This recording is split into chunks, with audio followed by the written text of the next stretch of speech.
This is the Embodied Performance Podcast, episode 43. I'm Nick Markey, Beach Barbell, Physical Therapy and Strength Training, and our gym is more or less open now. We have a launch promo and charity drive for Health Possible until November 1st. Please check out beachbarbell.com for details. So today's Workout Wednesday, I thought I would talk about a concept called RPE, or rating of perceived exertion. So when this originally came out, it was a scale from 6 to 20 that was used more with aerobic type work, like running or bicycling. Originally designed in a lab, so someone's riding a stationary bike or running on a treadmill and probably hooked up to a heart rate monitor, blood pressure monitoring, and VO2, which is oxygen intake, as well, to just measure all the different factors related to the exercise or activity. So the idea behind it is that it's more of a subjective feeling as opposed to like heart rate or VO2 or blood pressure. You can't really, those aren't really subjective. Those are more objective measures, meaning that you have control over them to some degree, depending on what you're doing, but they're not really related to how you feel, per se. Whereas rating of perceived exertion is, what your, perception is, how you feel about something. So it's more, personal. Anyways, so the idea was that 6 is the bottom end, and then 20 is the top end. So they designed it for kind of relating to heart rate. So 6 being I'm, at the lowest end, basically I'm at rest. I'm doing more or less nothing, correlating to roughly 60 beats per minute. And then 20 being the top end, correlating to potentially max heart rate near 200 beats per minute, and they actually did link up reasonably well.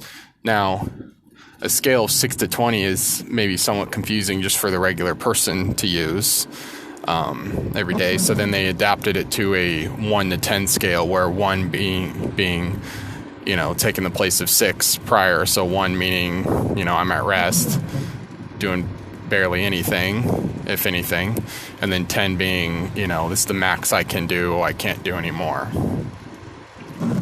And it's a good way to assess how a given exercise is affecting somebody, because, say that you have the exact same amount of exercise or work, and you do it on one day and you do it on another day, maybe spread apart to allow for rest.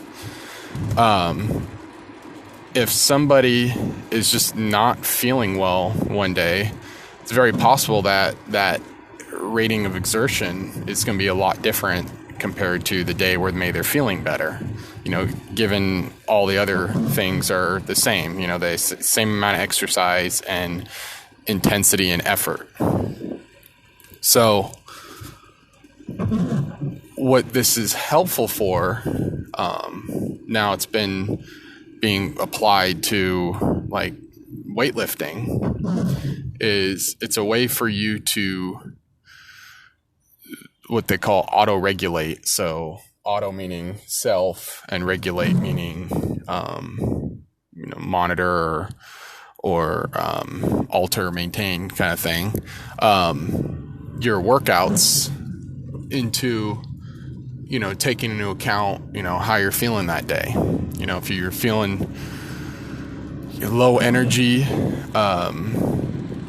then you're able to sort of adjust the workout. Now, you could do this obviously without using the intensity. If you're just feeling like crap, then, you lower the weight or do a little bit less reps than you maybe planned for.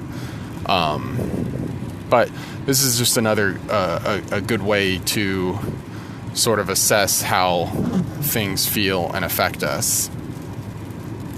So it can be used in kind of two different ways. You can use it just for straight rating of a session. Like you can say, okay, I did all that exercise, how intense did it feel, from a scale of 1 to 10, and maybe it's a 7, 8, 9, 10, who knows?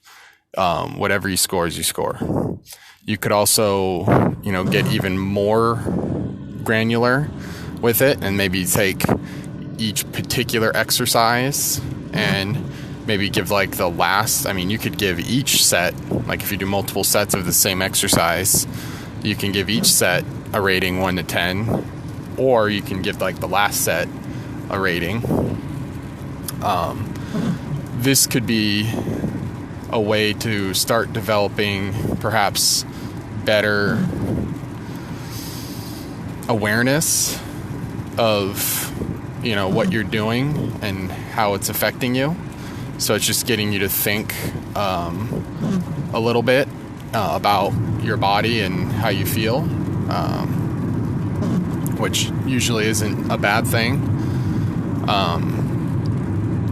And it could also be a way to maybe figure out maybe where you want to go the next time. So if something was just, like say that you did the exercise and it was a 10, and you're just feeling crushed, or the session was a 10, then you look at maybe what you did the whole session, and then maybe the next session you drop it by 5 or 10%. Or maybe if the session was like a 5, you go, okay, well, let's up it, a bit. So it's just a way you can maybe help you figure out where you want to go next. It's just more information, basically. But instead of it just being maybe just objective information in terms of like this is, how much weight I did, so maybe intensity, and this is how many reps and sets I did, the volume, or how long I went for, you're getting more of that internal, perception. So it's a different variable that's more personal, subjective, obviously. You could also use it to design the workout, so you can kind of have more of an auto-regulated workout. So say that if this has to do with aerobic training, you, depending on what your system you're trying to train, your energy system, then you can maybe set an RPE goal, the intensity goal, maybe it's a better word to use. If you're trying to keep it light, maybe you set it lighter, you set it to like a 5 or 6. If maybe you're trying to go a little bit harder, you may set it to an 8. You could, and then you just, as you're going, you're kind of checking in with yourself to see, where that, intensity feels. And if you're starting to creep, if the dial's starting to creep up past where you're wanting to keep it, then, you back down a little bit. Or if it's if the dial is starting to drop, then you pick it up a little bit. So it's kind of like not really, I guess, kind of like a speedometer in a way, where you're trying to keep it, the cruise control at a certain speed. If it speeds up a little past where you want it to be, you slow it down. It starts to slow down past where you want it to be, you speed it up. And then with strength training, so like lifting weights, you can set it to, maybe I do, let's say 3 sets of 8 with an RPE of 8. So what that would mean would be that you would go until you felt about that intensity. Now, that is probably a little bit more confusing with weightlifting. So coupled with that, you can actually do it more like, so the RPE 8 would mean that I only have about 2 reps left. So like a 10, so if I said I'm going to do the exercise till I get it to a 10, that means I have literally I can't lift it anymore. So I do the exercise until I fail, basically. I can't do a single more, one more rep. And then a 9 would be, I can do 1 more rep and then I'm done. An 8 would be I can do, maybe 2 more, 7, 3-ish more, 6, 4 plus, and then after that it starts to get a little hazy. So it's probably going to be kept somewhere in that 6 to 8 range. So 8 being more intense and 6 being a little less intense. So you can do like, so when you go in, maybe you do your warm-up set like half of the weight that you did, previously for the same exercise. And then, you kind of work your way up, maybe add a little bit of weight, maybe halfway to the weight you're going to try.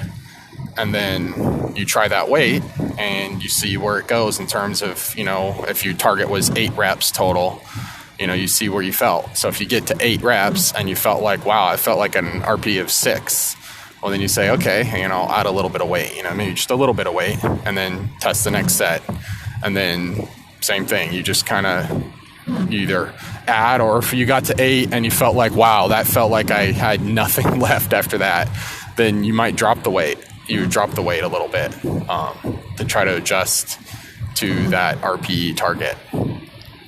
So it's just it's an interesting way to program, as opposed to maybe basing it off of percentage of your max. So if like I can lift this particular weight 1 time and I'm going to do 70% of that, which is an okay way to program, but this is just another different way to program that might be able to take into account how you're feeling that day. If you're feeling lower energy, then you adjust to that. And if you're feeling higher energy, you can adjust to that. So maybe you push it a little bit more because you're feeling you got more in the tank. So, and again, since you're thinking about it a little bit more, you're kind of building that body awareness a bit more. And it takes time to use this. You have to really, it's not something that you just figure out right away. In regards to weightlifting, you kind of need to know what a 10 feels like. So they call that anchoring. So probably after you're comfortable with, the moves that you're going to be doing this with, you might do a few times where you actually take it to that 10 just to see, what's an actual 10.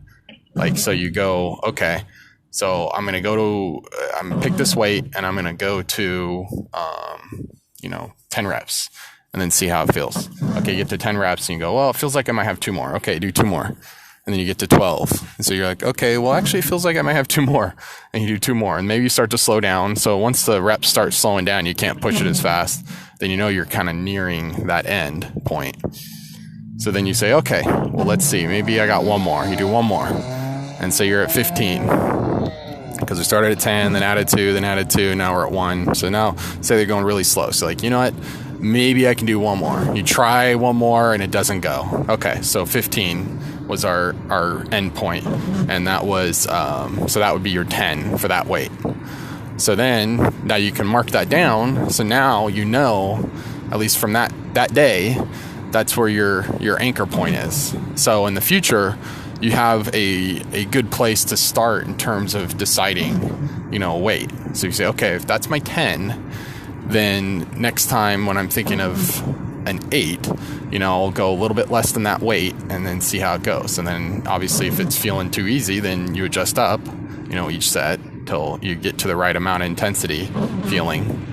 And then, or it feels too hard because maybe that day you're just not, feeling it as much, then, you adjust it down. So, it just gives, I like it because it gives more room for the person's,